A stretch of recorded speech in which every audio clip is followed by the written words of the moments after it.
Hello and congratulations on getting access to this video course on getting traffic from Pinterest.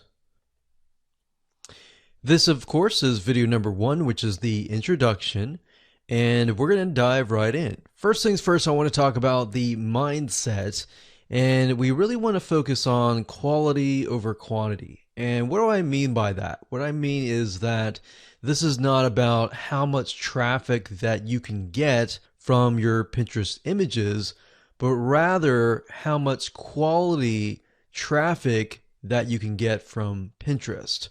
So as long as you're thinking of, okay, rather than getting thousands of traffic and thousands of visitors to my Pinterest, and while that is good, you would rather have 10 or 50 or even 100 people who are super targeted, who really want to learn more about your pin and more about what you're having to offer rather than somebody who is just clicking to just click, if that makes sense. And of course, over time, you'll want to get thousands of high quality traffic as well. So here's a quick overview of what we're going to talk about in this video course. Video number 1 is, of course, this video. Video number 2 is the platform. So before we can actually talk about how to get traffic from Pinterest, you first and foremost have to understand how Pinterest works. Because a lot of times we assume that all social media platforms work very, very similar.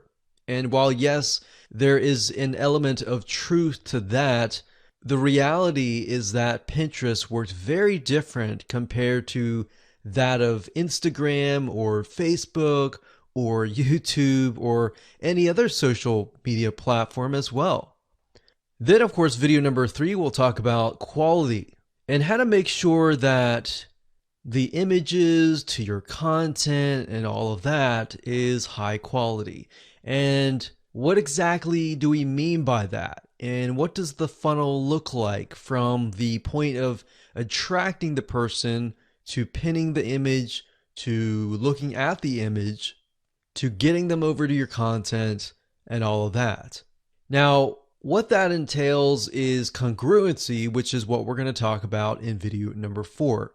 Congruency basically means that everything is consistent from the images, attracting the right person, to getting them over to the content and giving them exactly what they want and what they desire and the reason for the click in the first place. Because believe it or not, a lot of people, when they create marketing campaigns, they totally forget about congruency. So they might make a certain image, but when they get people over to a piece of content, it is unrelated. And then, of course, they wonder why nobody is converting, because at the end of the day, it's not congruent. So we'll make sure that you're on the same page in terms of that and how that works in real life. Video number 5, we're going to talk about visual real estate matters. So visual real estate is essentially, in this case, an image. Now, how big should the image be? Should it be a small image? Should it be a large image? Which size converts the best? So we'll talk more about that in that particular video. Video number 6, we're going to talk about an attractive pin. So in other words, what should your images look like? And then on top of that, I'm sure you're asking, well, what exactly should I put in my images? Is there a formula? Is there a blueprint? And that's what brings us to video number 7, which is the anatomy, or in other words, a breakdown step by step of what every single image should contain at minimum. Video number 8, we'll talk about the reverse engineering hack. And this little hack here is going to help you figure out some ideas on different images, different angles, and all of that in terms of what you should create. Because a lot of times when you start from scratch, you're thinking, well, what kind of images are pin worthy, or what people would want to pin, what people would want to look at? Because you got to remember on Pinterest that you are competing with thousands of other people who have thousands of other amazing images. So if your image does not stand out, then it's going to be essentially put away and not even looked at, comparing to the other beautiful images, if that makes sense. And of course, last but not least, we got video number 9, which is pin automation. Essentially, this is a bonus video to show you how to automate the whole tedious, boring, time-consuming process. All right? So now let's talk about things that you will need to get started. So tools that you're going to need, what you're going to need to have in order to implement what's inside this video course. So obviously you're going to need to have a Pinterest account. You'll need to have a blog or a site with high quality content. If you don't have it right now, that's totally fine, but you will need to have one because you don't really want to direct people directly from your image directly to your sales page, because people don't know you. People are still warming up to you. So we'll show you a little bit more in terms of the funnel and how to set up your marketing campaign and all of that. But what the high quality content does is it creates a buffer between your sales page and the image or your opt-in page. So you get them on your list, they sign up, you build a relationship with them, and then you warm them up. So you got to remember, these are people that you don't know.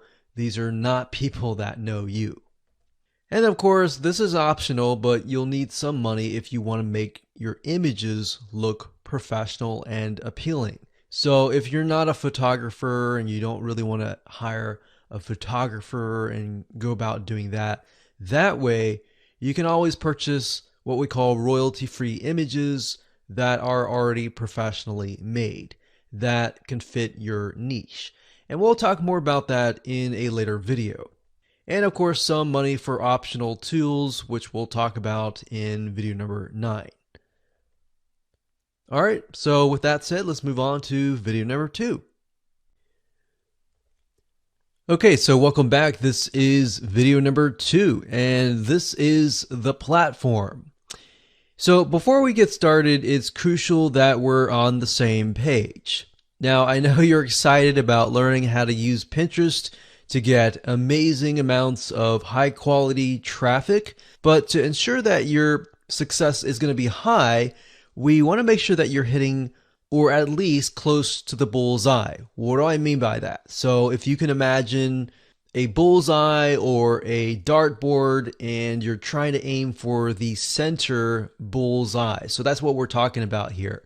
Now, you see, before you can get traffic from Pinterest, you need to understand how it works and how it's different from other social media platforms. A lot of people tend to make the mistake of assuming that Facebook and Pinterest and Instagram and all the other social media platforms are the same. So we don't want that. We want to make sure that you understand how Pinterest works.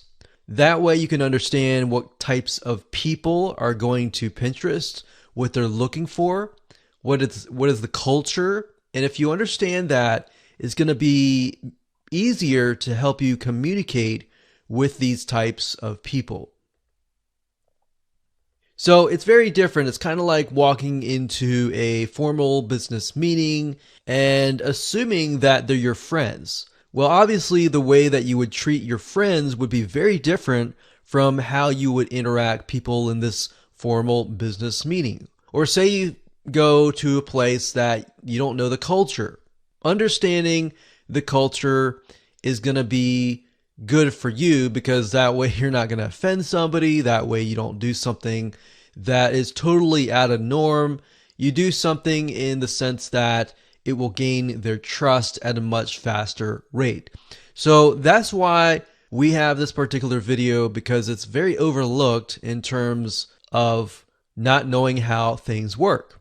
So same thing. So I want you to reset any assumptions that you have about Pinterest or even any strategies that you've learned over the years about Pinterest. Reset that in your brain. Assume that you don't know anything, because that way, when it comes to learning the strategy that is built into this video course, is going to be a lot easier for you in the long run. So what we've seen over the years is a lot of times when you come in with these assumptions, they actually create roadblocks in your mind. So that's the whole goal of this kind of exercise. So go ahead right now, start from a clean slate, and you'll do just fine. Now, first, according to HubSpot.com, about 40% of people respond better to visual information than plain text. Now, if you know about Pinterest, you know it's all about images. It's all visual information that is what grabs people in.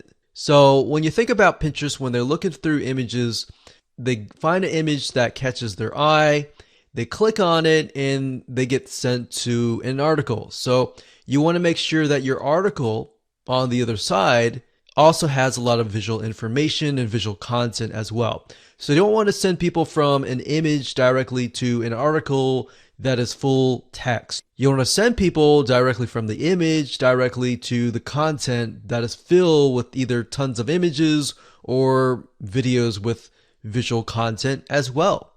So the reason for that is that people's attention spans are just getting shorter and shorter. So you need a quick and fast way to keep them from scrolling or exiting the page or leaving your site. And that's why Pinterest is so powerful, because when it comes to visual information, it grabs people in, it gets them really addicted to the social media platform. So let's talk about what Pinterest is all about. So Pinterest is a place in basics for people in different niches to organize and share their discoveries through what we call a Pinterest board. So obviously, if you've used Pinterest before, you know what I mean. We have different boards that hold different images. So as you can imagine, boards that are extremely specific are often high converting. Okay, so let me give you an example of a generic board versus a highly specific Pinterest board. So a generic board would be something like a desserts board. So you would have everything from like cupcakes, diet cookies, low sugar cookies, maybe gluten-free cakes or bundt cakes or anything like that. The problem with that is it's too generic. Now, that might be okay if your site is a high authority site and it's got a bunch of different things in a different area. Or if it's something specific like maybe basketball board. And while that might work quite well, it will work even better if you have a very specific board. So what we've noticed over the years is very specific boards such as, let's say, low sugar diet desserts, or even more specific, low sugar cupcakes. So for folks that are on a maybe low sugar or even no sugar diet, they're going to be very interested in this, because when they're on this diet, they are eating literally vegetables and things that they're not really eating any cakes or anything like that. And maybe they're doing that for health reasons. And because of that, they are desperate for low sugar desserts. All right. So maybe that's the type of person that you want to attract. So when they click over, they see an article that says maybe you're on a diet, maybe you're doing this for health reasons, but that doesn't mean that you can't eat desserts. And here's a bunch of recipes, and maybe you can get them to opt in to your email list, and maybe subscribe, you build a relationship, and then you sell them later on. But that's how you can essentially attract people who are in a very specific frame of mind. And that is how you will be able to convert people better on Pinterest. So I'm going to break it down. I'm going to dive in a lot more depth in the future videos. But this is kind of more of an overarching view of what we'll be talking about later on. Now, in terms of Pinterest boards, I want you to note the keyword, which is organization. So that's the big thing about Pinterest that really differentiates between all the other social media platforms.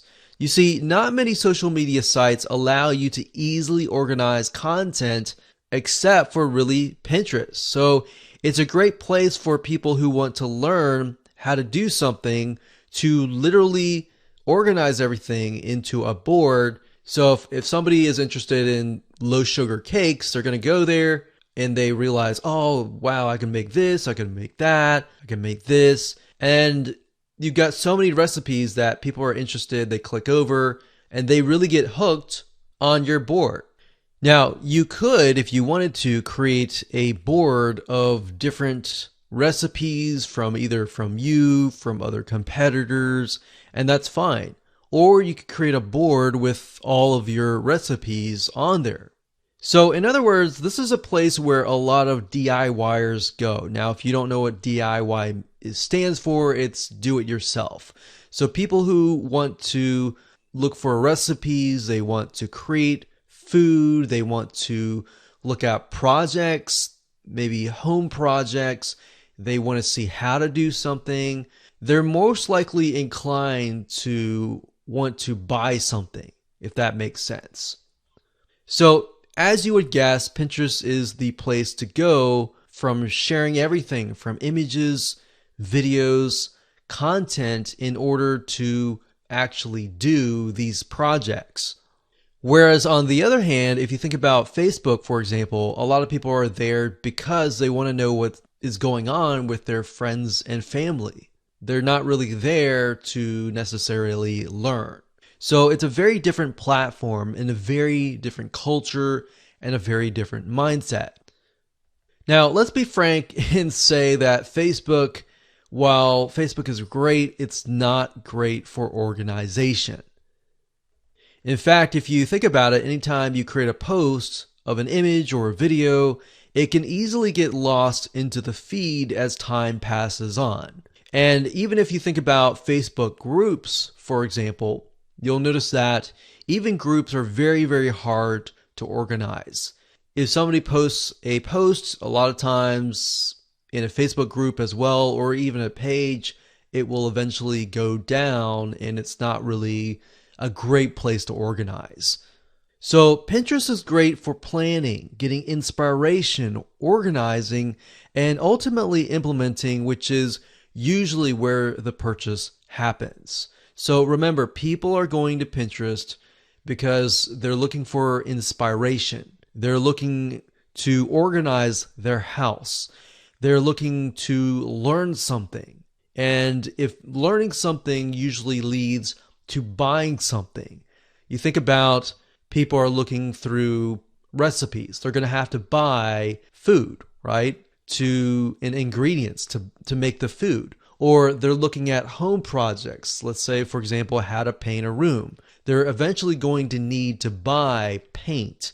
They're going to need to buy blueprints on how to go about that, how to build boxes or kits and gadgets or crafts. They're going to have to go and buy things.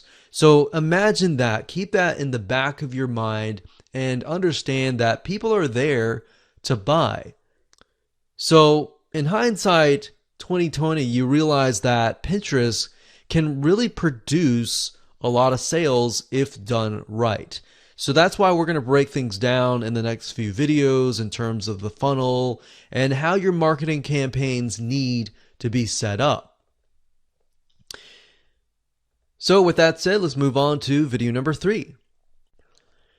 Okay, welcome back. This is video number 3. So quality is key. Now that you understand how Pinterest works and what type of people use it and their frame of mind and the culture and all of that, let's talk about the images that go to these boards. So images and other visual content must be extremely high quality. Why? Because if you think about it, you are literally competing against thousands of other high quality images. So looking amateur or just throwing up an image just to do that is not a choice. Because if that's the case, your image is going to be ignored.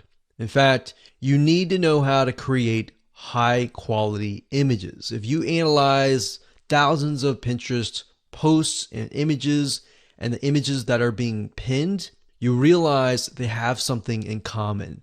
And that commonality is that they are high quality images. And not only that, they literally grab people in. They have a call to action.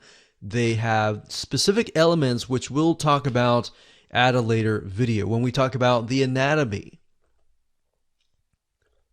Now, you can either do this yourself by taking a photography class. In fact, a lot of people that we have noticed that have done really well, they have said that they have gone to take photography classes, they have gotten a really good camera, and they've learned how to take different angles. Now, if that's not something that you really want to do, then of course you can purchase royalty-free stock images from bigstockphoto.com, which is essentially a humongous database of images where you can literally find images of any niche. So if you're looking for images for a baked potato or a chicken parmesan dish, you are more likely to be able to find that on these sites. Now, there are other free sites like pixabay.com or unsplash.com, and you can use these sites to get these images and then of course use an image editor later down the road to make it look good. Now, we recommend that you do all of this later once you figure out and understand what each image should contain. So it's not about just slapping a bunch of images or downloading them from royalty-free stock sites and then uploading them. It's a matter about getting these images and then of course using an image editor, which we'll show you later on how to make it look more fancy. Or you can also hire somebody to do it for you. So if you have products that you're selling, then you can actually send these products to somebody who is a professional product photographer. And you can find these people on Upwork.com or even Fiverr.com, and they will literally take a photograph of your products in different angles. They'll make it look really good. So if you think about when you buy a hamburger, a lot of times when you see these commercials with hamburgers, you see that they look really amazing, they look beautiful, but then when you get the hamburger from the restaurant, it looks nothing like it. So these product photographers really know how to make your product stand out and look really appealing, enticing, and it's something that people want to click on. So that's just something to think about. If you don't have the time or any of that to do that, then you can hire somebody to do that for you. So I wanted to make sure that I cover different avenues so that you understand what options essentially that you have. So the point of all of this is that crap does not survive Pinterest. So if you take the photograph yourself and it doesn't look that great, then at the end of the day, it may not convert. So another myth that I want to say is that a lot of times people will say, if you buy this software that will pin thousands of images, you'll get tons and tons of traffic back. Now, some of that software out there is legit and does work, but then some of the software out there that is automated and will pin thousands of images and it'll grab maybe some images from Pixabay automatically and all that. Yeah, that's more of the quantity kind of mindset than quality. So what we're going here is about quality. So if you see a software that is selling you, hey, buy the software and you get hundreds of traffic right away, they might work, they may not, but at the end of the day, we really need to focus on quality over quantity. So rather than doing that, you really want to think about how you can use the right images in your campaign. If you think about how can I get somebody interested in this product, so when they click on it, they get sent to a piece of content that describes and elaborates further of the reasoning of clicking on it. If they click on a link about chicken parmesan, obviously you're going to want to send them to a article about chicken parmesan. You don't want to send them to an article about chicken. Even though they're both chicken, they need to be exact, if that makes sense. So maybe you can send them to a video on how to make chicken parmesan, and you show them how to make it, but you talk about the ingredients, but you don't go in depth. So you say, if you want to get this recipe or the secret recipe, or you want to get some bonus videos and this recipe, sign up here on this free list, and you can give it to them. And if you can imagine, you will attract somebody, you'll build a list of people who are extremely targeted. So basically what I'm saying is, forget about all the software that promises you that you're going to get thousands of clicks to your website. Really focus on the quality of the click, or how you create the marketing campaign first, and how you're going to convert cold traffic into prospective buyers.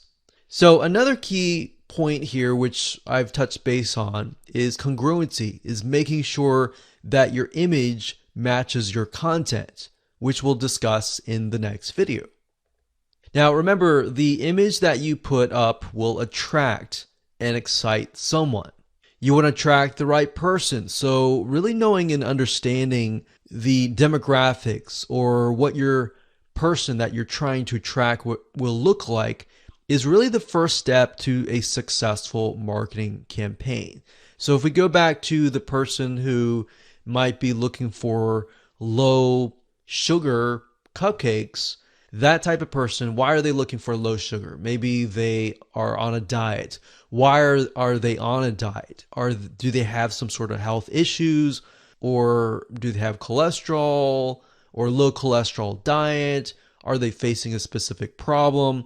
You really need to think about that, because if you do, then you can talk about that in your article or your image, and you can grab people in. So you could do something like low cholesterol cupcakes, for example, or healthy desserts for diabetics, kind of thing. So you know, when you attract that type of person, they are maybe going through diabetes or low cholesterol, or specific reasoning. And because of that reasoning, you're able to talk with them, you're able to gain their trust. And in the article, you could say, hey, here's some low sugar cupcakes for diabetics and all that. And that way you can relate to them on a deeper level. So maybe in the article, in the opt-in, in the autoresponder series, you can literally talk to them and say, hey, you know, being a diabetic is hard because you can't eat certain foods. But I want to say that there's certain foods that you can eat and still enjoy life, kind of thing.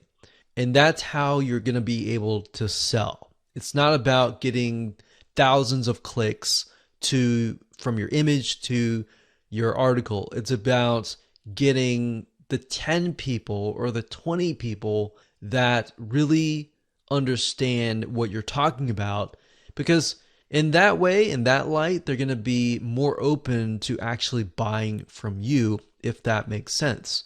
So one way of doing this is to take a look at magazines in your niche. Magazines are really great ways to figure out what kind of images that you can actually use that will excite people. Because a lot of these magazine companies will invest millions and thousands of dollars and hundreds of thousands of dollars into figuring out what actually works with their prospects and their customers and their buyers. So let's go ahead and do that right now. Okay, so to keep it simple, we can go to magazines.com, and you'll literally see hundreds of different magazines. If you click on the all categories here, you'll be able to see the different categories. We have animal pets, we have art, we have fashion, we have all sorts of things. But to keep it simple, I'm going to type in recipe, and let's just see what we get. So we've got cooking, food and beverage, magazine subscriptions. Now, obviously, I'm not going to be able to look inside the magazine, but just by taking a look at them will allow me to get a better idea of what they're putting out. Now, sometimes you can even do a reverse engineering and do a Google search on that magazine And sometimes these sites will have websites. So that's something that we'll actually do. So All Recipes is an actual website, so we know that. But let's just go ahead and click this. So we got DIY donuts, and DIY, remember we mentioned that was do it yourself. So we already know right off the bat that people that are into allrecipes.com are people that are interested in doing it themselves. And that really matches the type of person that we're trying to track with Pinterest. Now, if we go here, let's see here, we click this, we can just click these images to kind of get an idea of the way that they have set up their images. And you can actually copy this, and not actually copy exact, but get an idea of, okay, they're using plates, they're putting words on top of here, and they're putting text on the side, and that's what makes it look good. So you could do something very similar. Now let's do a search on All Recipes. We know that this is actually a website, but let's go ahead and click more info before we do that. We see here, we read this. Let's just go back to allrecipes.com.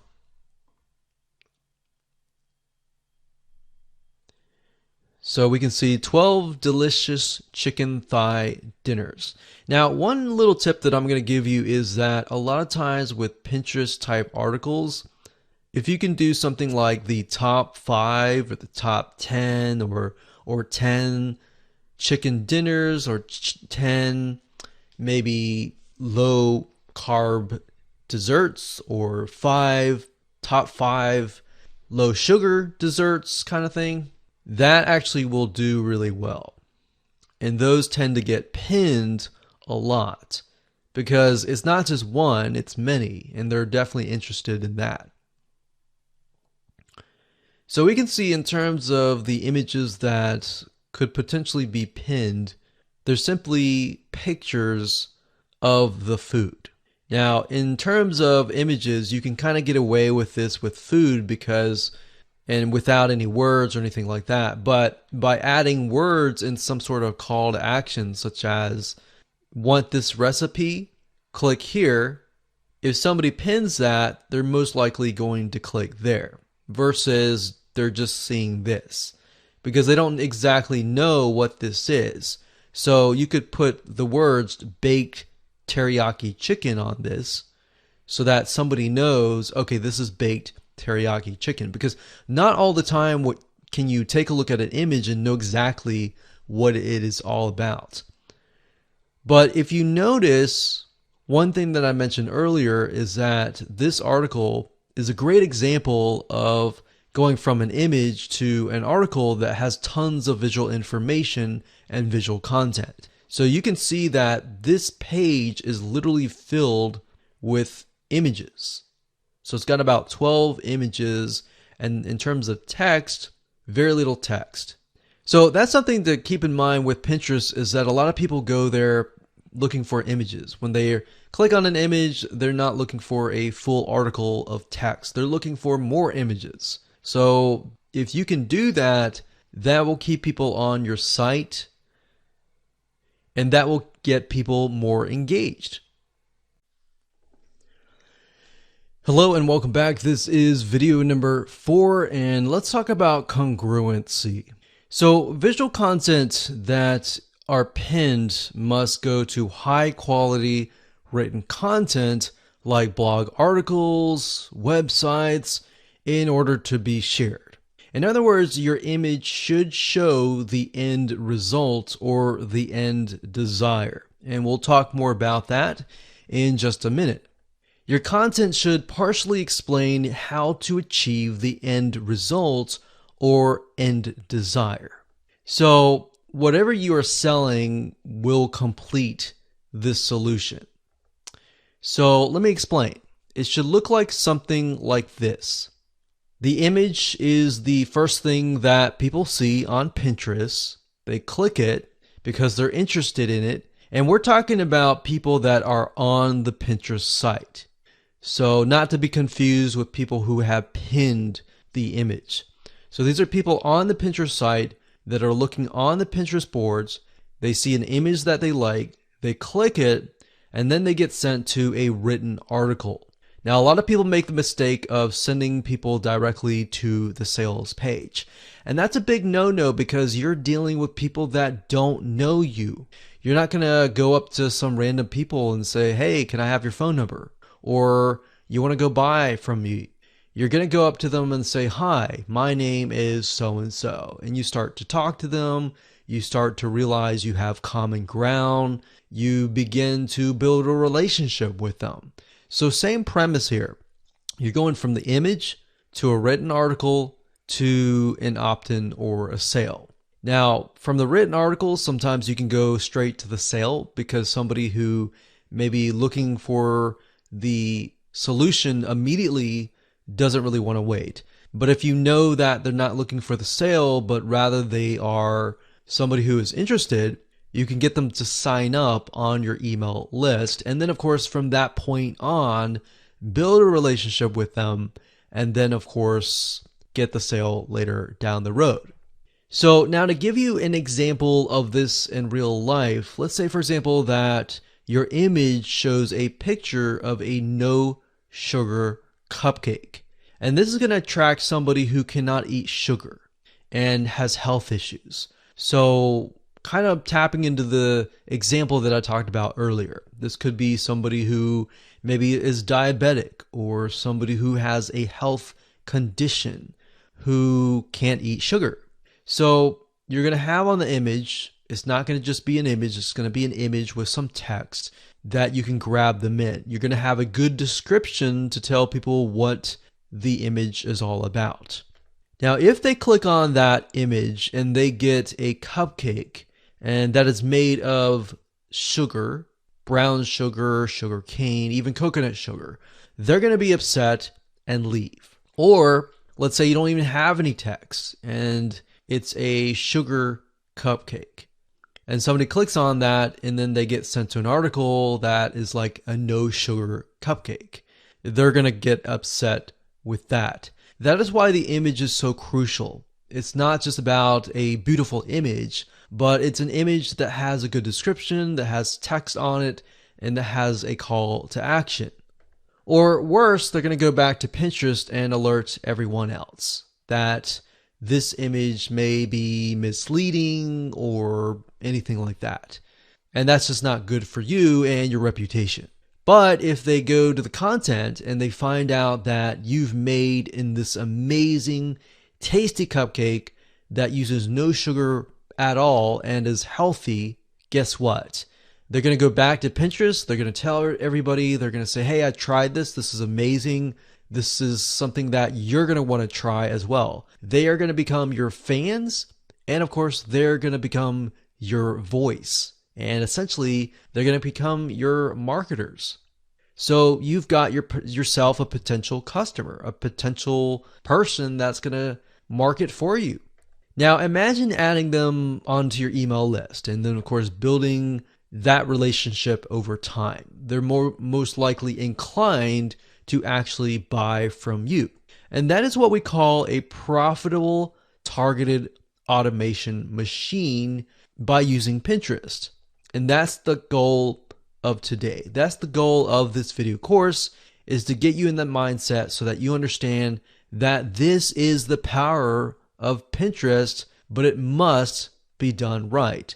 So now let's talk about the size of your images. Should your images be small? Should they be big? What size should they be?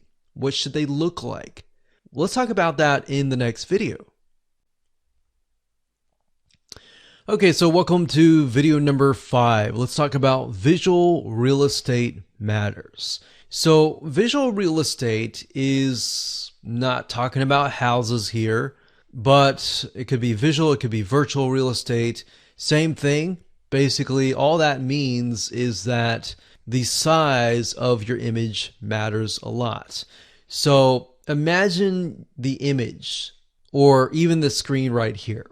This screen right here just means that how much is your image taking up of the page. So if the image is big, then of course your real estate is going to be bigger.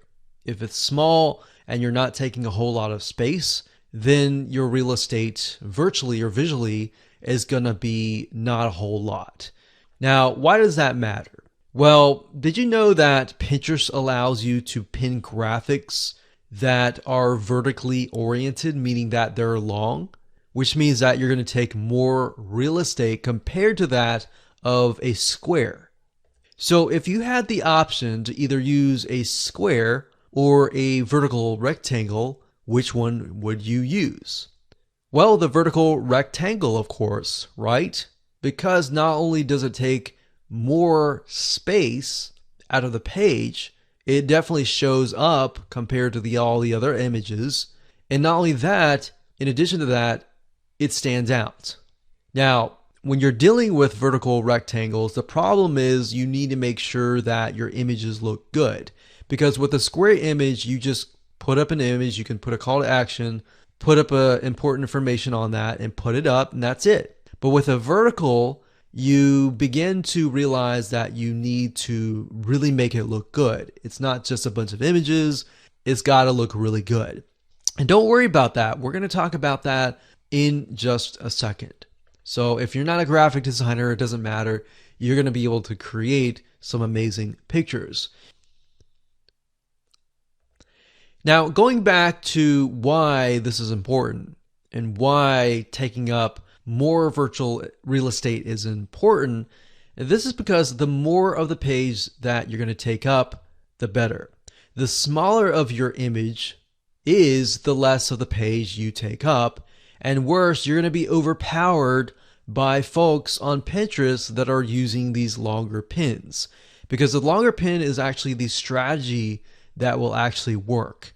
Now, this is a proven method that we discovered while testing our own images. We found that the longer pins would actually show up on the page. They got pinned more because they were obviously being shown a lot more. And a lot of times, longer pins will allow somebody to look at the image longer than they would a shorter image, if that makes sense. And we figured this out as well with sharing notes with other successful Pinterest marketing campaign owners. We asked them, we said, hey, what is your best size? And they said vertical long pins were their best size. Now, what exactly size should that be? We'll get into that at a later video. So if you spend a lot of time studying other people's pictures and looking through magazine photos, so if you take a magazine from a bookstore and you look through that, you begin to realize what people really want to see visually in your niche. That's why I showed you the method earlier where we looked at the magazines and then we kind of reverse engineered it by going to the website and took a look at that. But if you look at magazines and how they're laid out and all of that, if you can do something similar and lay your images out like that, it's going to be more appealing on Pinterest, because you're going to be competing with everybody else who are mainly just uploading images and that's it. But if your images look really nice and appealing and attractive, you're going to get more clicks. Now, to create a long pin, you have to put a few photos together, literally stacked on top of each other. So if you think about it, a square is just a square, but a longer pin is going to have several squares on top of each other. It might have 3 squares, it might have 4 squares. But of course, you don't want to make it too long as well, because there's a difference between being short and sweet and being too long-winded, right? If you think about somebody who is going to talk about a specific topic, you want short, straight to the point, you want the information really quick, and that's it. So similar to this, you want to have a long pin, but you don't want to have a pin that is way too long. So that's just something to keep in mind as you are thinking about how you can go ahead and create these long pins. So on the Pinterest feed, they make the pins stand out a little more by being long. But like I said, you want to make sure that There's a fine line between too long and too short. So tweaking the sizes of the images is a great technique to get more attention on the Pinterest board compared to that of the other pins that are smaller image sizes.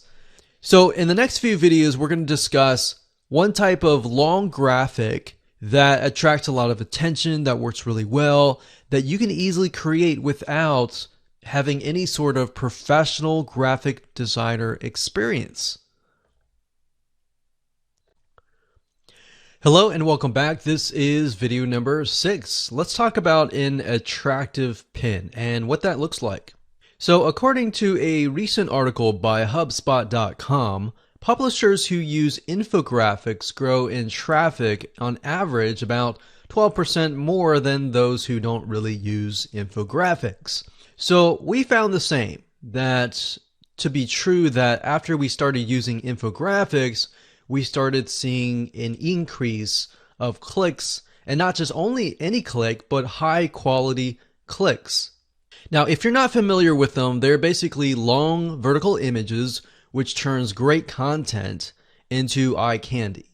Or in other words, you can turn great content, instead of turning it into just a bunch of text, you turn it into a graphic that visually makes sense. Now, there are many different types of infographics, and we'll show you in just a second what they look like and how you can go about creating your very own infographic. Now, this is how many companies take really boring content and make it exciting. So let's go ahead and take a look at some infographics and the tools that you can use to create them. So to give you some ideas, you can simply go to google.com and type in the keyword infographic and go to the images search engine, and you'll be able to see some examples of infographics in general. Now, if you want to niche down and go for a specific topic, you can also type in infographic space and then of course the topic. And then you might be able to see some ideas on infographics that you could potentially create. Obviously, don't copy and plagiarize, but just use it to get some ideas. Now, if we scroll down, you have a better idea of what an infographic looks like. So as you can see here, there are more pictures and more graphics, more statistics, more great looking visual content compared to that of just text. So imagine being able to create one of these and putting them on Pinterest, and most likely you'll be able to really stand out because it's really eye-catching. Now, the question is, how do you go about creating these beautifully created graphics?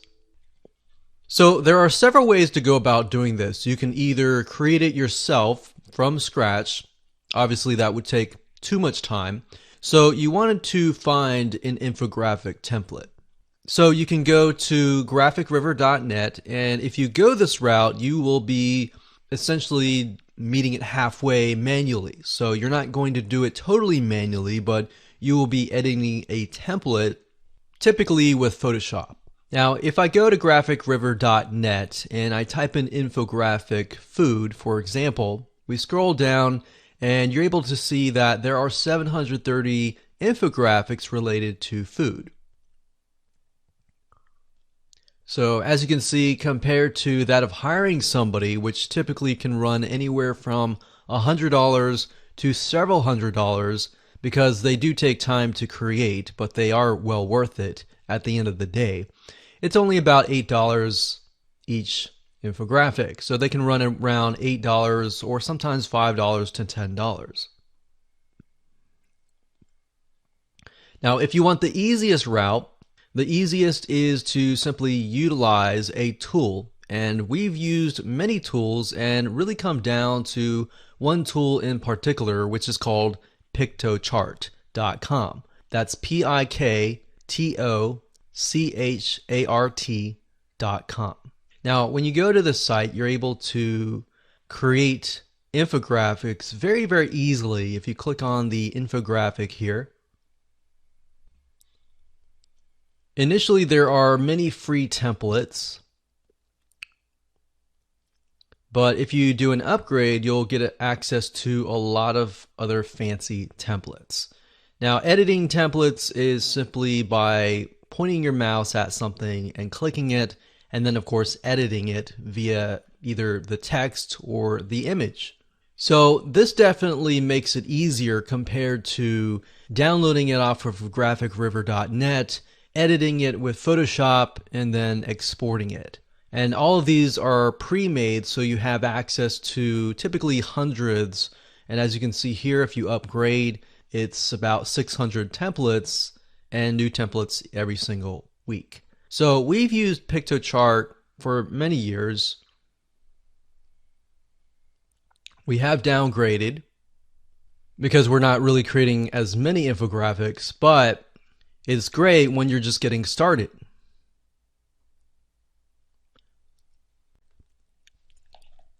Hello and welcome to video number 7. We're going to talk about the anatomy. So as we're talking about images, I'm sure you're thinking, okay, what exactly am I supposed to put inside of the graphic? We've talked about graphics. We've talked about the size of the graphic. Now what? Is there a blueprint or a formula? And yes, there is. And that's what we're going to cover in this specific video. Now, while you can get creative and add whatever you like, there are a few things that every pin-worthy image should contain, at minimum, to get the desired quality click. So let's talk about that right now. The image should show the following. First, it should show the end result or the end desire in a high quality picture. In other words, it should show whoever you're trying to target what they want to create. So if you take a look at the examples of food, if somebody puts an image up of some tasty chicken parmesan dish, then in the back of the mind of your prospect, they're thinking, oh, that looks really yummy, that looks tasty, and you put a really good description and they really love it. They're going to click it because they want to know how to create that yummy chicken parmesan dish. So that in itself is the end result. So you don't want to choose any image, you want to choose the right image, if that makes sense. Second of all, you need to build curiosity to click, to learn how to achieve the end result. So in other words, that needs to be in the picture. So going back to the chicken parmesan example, it looks tasty.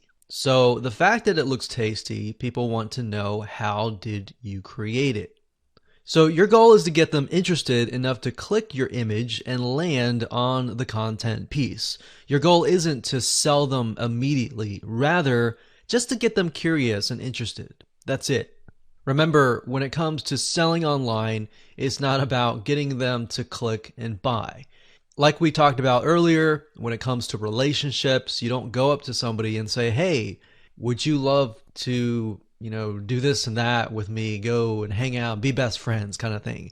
You go up to them and usually you say hi and you kind of pique their interest. And you begin to find common ground and then you go from there. So very similar to this concept as well here. The image should also show a call to action text. Of course, telling them what to do to learn how is very important. So going back to the example earlier, they're going to want to learn how. So you're going to want to put some text in the image that tells them what to expect after they click. So people need to be told what to do. Never assume anything. Never assume that they know what to do. Always tell them. So you're going to need to have a call to action text that says, click here to get recipe. So something short and sweet. Click to watch how to create this recipe or whatever you're trying to sell. So never assume anything and tell them the exact call to action. Now try to keep that within just a few words. You don't want to go overboard because remember, as people are going through Pinterest, they're scanning. They're looking really fast with their eyes on a bunch of images. So whatever image grabs them in, and not only that, tells them what to do, to get what they want, they're going to click. So at the end of the day, you want something that people can save or even share with their friends or their family. Or they just pin it and then they share it in their board, in their group, and then their group finds out about it, and then you get more traffic. So that's why you want to really set this up carefully and correctly. Now, of course, not only is the image important, but you really need to have a good description within the pin. So adding a really good description about the chicken parmesan dish, you can say this is easy, this can be created within less than 30 minutes, and this is how many calories. It's a low calorie diet, low cholesterol diet, something that's appealing to your audience. So if you know your audience, which goes back to why it's very important to understand who is going to click and what do they face in real life. So let's say, for example, that you have an image that says no sugar cupcakes, and you are targeting people who are diabetic. So you want to put the call to action with that, and then put that in the description. You can say, if you're diabetic, or if you are on a specific diet where you're not supposed to eat sugar, then this tastes really good. It only takes this amount of time. It'll save you money too, because it doesn't cost a lot of money. It is only like 3 ingredients. So it's easy, cheap, and it's fast. So those elements, actually, if you utilize those elements in your copy, in your description, those are elements that people want to know, because people don't want to spend a lot of money typically, and they don't want to spend a lot of time, because time is money. So again, if you talk about recipes, it needs to have a very good mouth-watering description of what the finished dish is like and what they're going to expect if they click on it. You always want to be transparent and tell people a little bit of what to expect on the other side. So when I mean other side, I mean when they click, they are sent to a piece of content. And that will actually help your conversions, and it'll also help gain trust, because people will realize that you're being genuine. You're not hiding anything or anything like that. You are telling them up front what to expect, and when they click on that, they are more likely to trust you. So transparency is very, very important. Being authentic is really important as well. Now, another example is if you look at popular restaurants.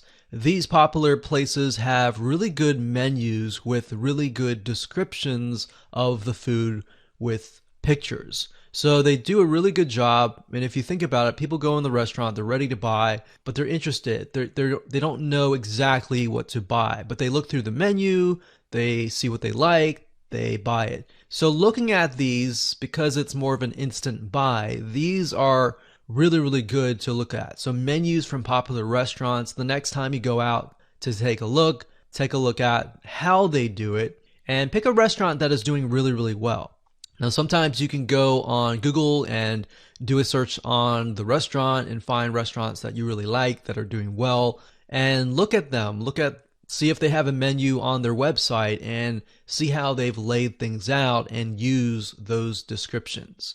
But if you keep with what I talked about in the previous slide, which was saving time, saving money, and not as many ingredients or not as many steps, those elements actually can help convert really well. So there is some element of sales copywriting in there. Basically, making it sound even more appealing using words is key. So you're having the image, getting them to attract to look at it, and then you got the description that kind of closes the deal to get them to click. And then when they click, you got really good content that is congruent to the image, and they are impressed. Because the reality is not many people do that. So if you're one of the few that do that, you're going to be ahead of your competition. So like I said, even though the visual is great, you really need to back it up with a good description as well. All right, so with that said, let's move on to video number 8, and we'll talk about a reverse engineering hack that will help you in getting ideas on what your images can include. Hello and welcome to video number 8. This is the reverse engineering hack. Now that you understand how do you go about getting ideas on what images to use, the hack is really to take a look at the trending pins and reverse engineer it. So let me show you how to do this right now. So applying this hack is very easy to do. All you have to do is simply go to two sites. The first one is, of course, Pinterest.com. And the second site I'll show you in just a minute. So if you go to Pinterest.com and up at the top, you want to enter the search term. And in this case, since I was talking about chicken parmesan earlier, I decided to stick with chicken parmesan recipes. Now, as you go through here, I want you to point at and want you to think which one actually stands out. So these are just images, and you'll notice that a lot of people, they just upload images, and images look great and they definitely will get clicks. But if you scroll down, this one here has not only a good image, but they also have a good title. So if we scroll down further, this one has an image and they also have text, and it doesn't look horrible, but if you scroll down further, you get the idea that just putting text on an image doesn't really work either. So taking the photograph, if the person who took this photograph here maybe took it on the side, it would look better. And maybe they used something like PictoChart to create an infographic or an editing tool to make things look better. And we'll talk about tools that you can use to make things better in just a minute. But if you scroll down further, you begin to see images that really catch your eye. So this one here, this one has an image and then text and then an image, but the text looks really good. So if you scroll down further, the one on the left-hand side here looks really good as well. So by doing a little bit of research and doing a little bit of reverse engineering, you can get an idea of what is actually doing well. Now, I want to pause for a minute and just tell you a tool that you can use to create these simple graphics. So if you don't want to create an infographic, that's fine. But if you want to create something simple like this, then there's a tool called Canva. So that is canva.com, canva.com.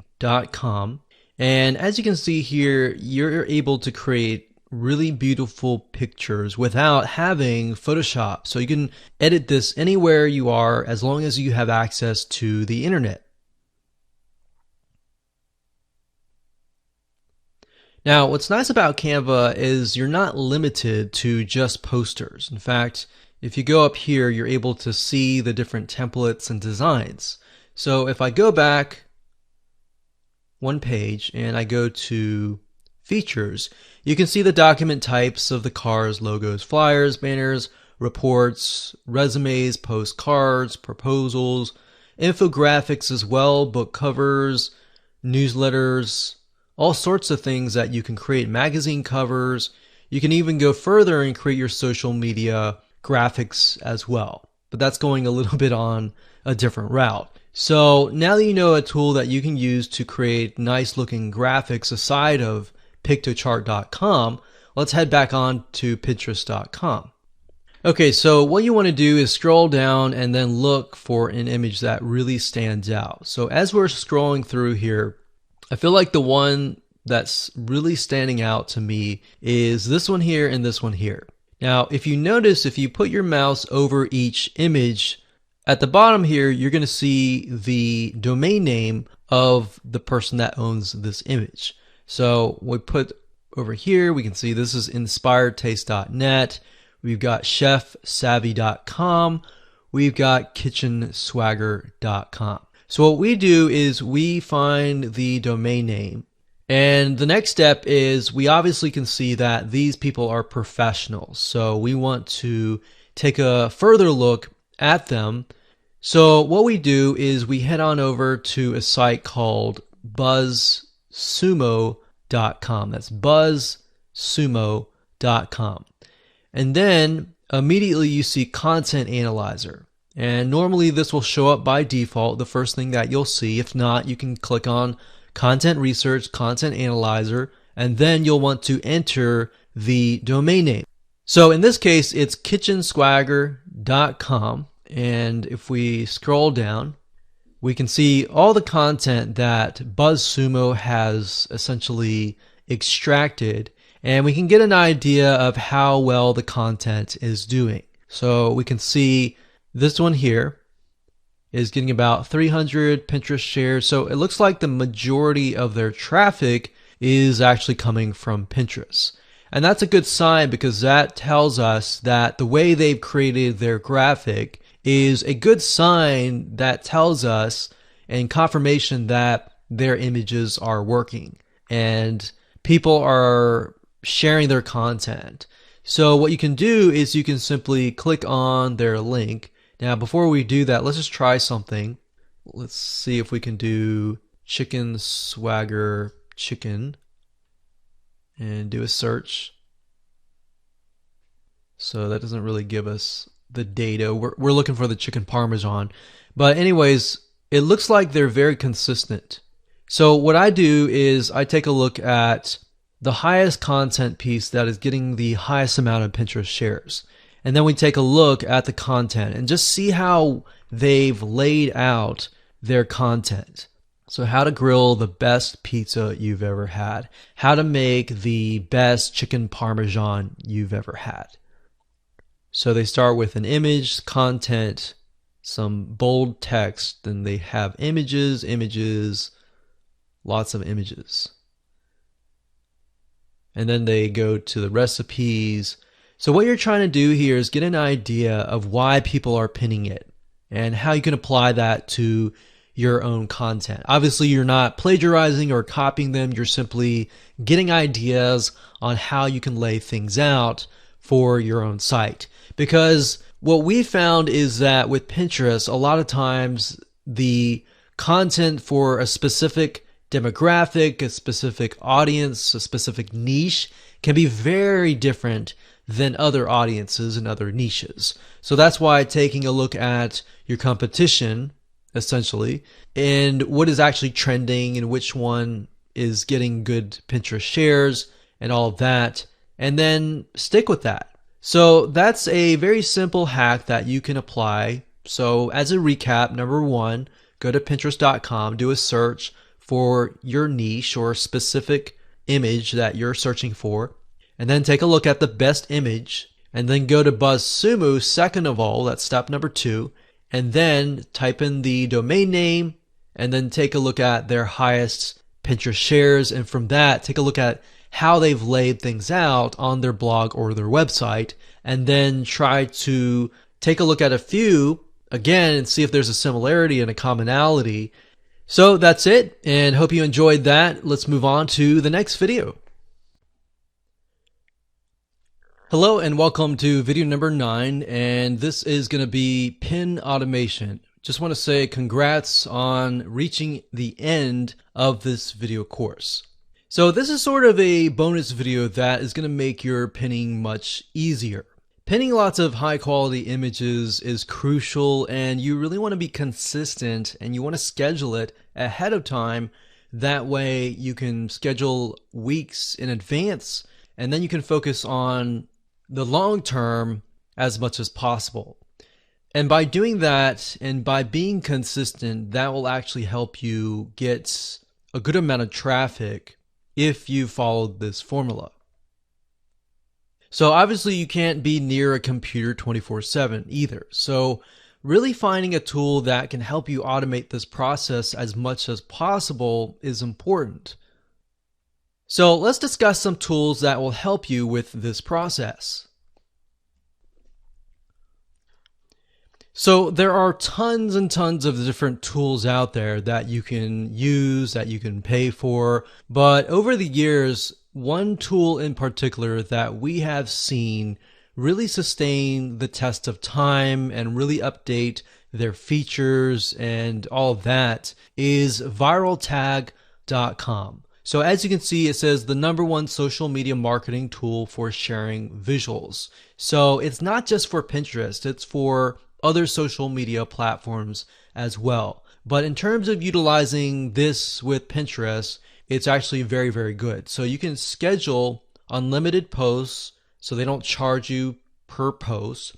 You can recycle evergreen content, you can collaborate with your team, and best of all, you can analyze what is actually happening. We found that there's some tools out there that will post stuff, but you have no idea on earth what in the world is actually working and what in the world is actually happening. So as you can see here, you can schedule your content ahead of time. So you can put the image, you can put hashtags, which is something else that we highly recommend that you do. And then of course you can put the URL where you want to send them to. So as you can see here, you can upload, you can edit, you can schedule posts in bulk. So you don't have to do it one by one. And there's a lot of other things. You can do content curation, which is a little bit different than what we're talking about, but those are more advanced strategies. But based on what we're talking about in this course, this is essentially one of the better tools that we have found over the years. So rather than having to scour the internet and look for the tool that is best, we can definitely say this one right here is the way to go. Now, it does cost money. As you can see here, there's an individual count. You really only need the individual count. And the small business is a little bit more money, and then the branding is a lot more money. Now, as you can see, you definitely don't need the small business or the brand. The individual is just enough to have. And one suggestion that I have to you is that don't even get access to Viral Tag at all until you have actually begun to get into the habit of doing it yourself. Once you've done it yourself and once you become overwhelmed and you need to take it to the next level, that's when you can use Viral Tag. So that's a tool that we highly recommend that has worked really well. And we hope you enjoyed this course, and make sure that you take the knowledge that you've learned and apply it. And remember, if you keep it simple and keep your funnel congruent from your image to your content and so forth, and follow the blueprint step by step and be consistent at it, you will begin to see some traffic. So it's a fact that Pinterest is huge and has tons of prospects waiting to find you. So according to Shopify.com, from their analysis of over 25,000 online stores, they found that the customer who initially comes to Pinterest via Facebook.com or Twitter will actually spend about twice as much as those who don't. Now, these are just some of the countless amazing statistics from Pinterest. So if you're a business, then you'll want to tap into this market. Now, according to new research, roughly about 25% of consumers reported purchasing a product or service after discovering it on Pinterest. So compared to that of most social media sites, Pinterest decreases the amount of steps that users take from discovering something interesting to a conversion. But here's the problem. Most people that are marketing on Pinterest are doing it wrong. In fact, you may have tried it and not gotten any results and thought, this doesn't work. However, we have to do it properly and provide what we call pin-worthy images. Because the truth of the matter is that you're competing against thousands of other images, so how do you survive? What should you put in your images? How should you lay out your funnel? Is there a blueprint or a formula to all of this madness? So we've got a 9-part step-by-step video course for you on how to generate traffic with Pinterest and get more clicks with a very simple and easy to follow system. So here's a quick video's overview of what's inside this video course. Video number 1 is the introduction. We'll talk about how to get in the right mindset, make sure that you're on the same page, and the tools that you're going to need to successfully implement this video course. Video number 2, we'll talk about the platform. We'll talk about how Pinterest is different than all the other social media sites, because if you assume that Pinterest is the same as Facebook or the same as Instagram, then you have set yourself up for failure. Video number 3 will talk about quality and what that looks like in terms of a image. And in video number 4, we'll talk about congruency and how that relates to your funnel. And video number 5, we'll talk about how big your graphic should be. Should it be a square? Should it be a rectangle? Should it be longer? What should it look like? And we'll talk about the highest converting type of size as well. Video number 6, we'll talk about an attractive pin. And video number 7, we'll talk about the anatomy of that image pin. What does that look like? What should it entail? What are the 3 factors that every single image should contain? And video number 8, we'll talk about a specific reverse engineering hack that will allow you to pinpoint Pinterest pins that are doing really well and how they're able to do it. And of course, last but not least, video number 9, we'll talk about how to automate the process of scheduling your pins in advance, so that way you can have a consistent flow of Pinterest pins and you don't have to worry about being up late at night pinning things or being at home at all times. You can be away from the computer and have the system automatically run for you once you've set up your Pinterest graphics.